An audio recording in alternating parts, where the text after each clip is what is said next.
I'm doing this late night and will be referring to notes I have here.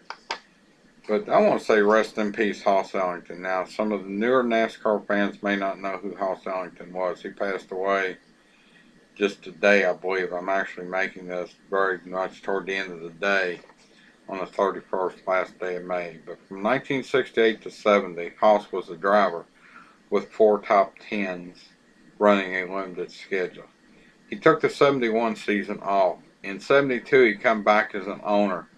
And I want to give you a rundown of some of his drivers. Newly elected Hall of Famer Fred Lorenzen. Journeyman driver John Sears. Hall of Famer Cale Yarborough. Southern Indiana's Charlie Glotzbach. Indy 500 winner Gordon Johncock. Midwest racing legend Iowa driver Ramo Stott. Former champion of NASCAR's Premier Series Bobby Isaac. Sam McQuaid, winner of the Firecracker 400 back in the 60s. A.J. Foyt, needs no introduction, 4-time Indy winner. Donnie Allison, who won his first races and all but one of the races he won as a car owner. David Pearson, Hall of Famer. Buddy Baker, Kyle Petty and Sterling Marlin, both of whom he helped get their starts. Pancho Carter of Indy Cars. Dale Jarrett, a Hall of Famer, and Ron Bouchard. But what I want to talk about with Hoss Ellington is a couple things.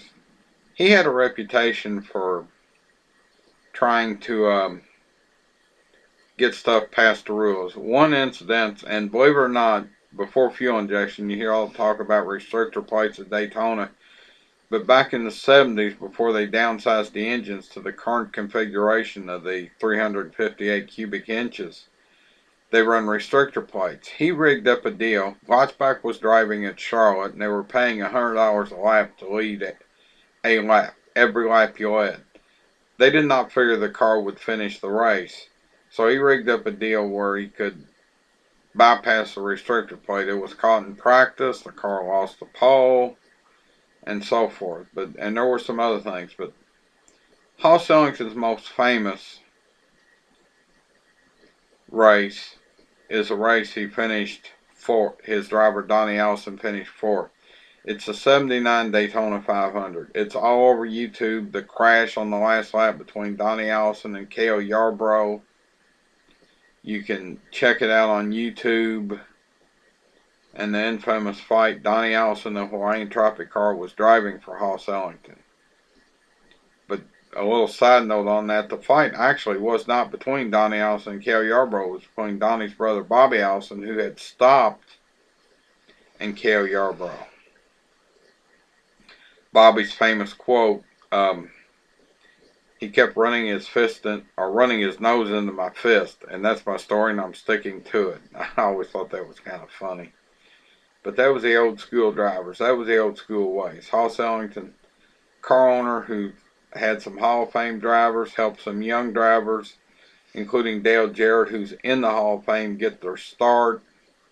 Rest in peace. Passed away today, May 31st, 2014, at the age of 79. I understand he had been in ill health for some time, but it's always sad when anybody loses a family member, and as part of what I consider myself the racing NASCAR fraternity, it's sad when we lose somebody who has history in the sport. So, rest in peace, Hoss Ellington. And I am, just a side note, I'm going to attempt to link to his car owner stats, which will show both his stats as a driver and car owner. He only ever drove cars that he owned for his 3 years part-time schedule on the NASCAR Premier Series, actually then known as Grand National. Winston did not come along until 1971. It was still Grand National Winston Cup or Winston Cup Grand National, but I will attempt to link to it. Whether I'm successful will be a question.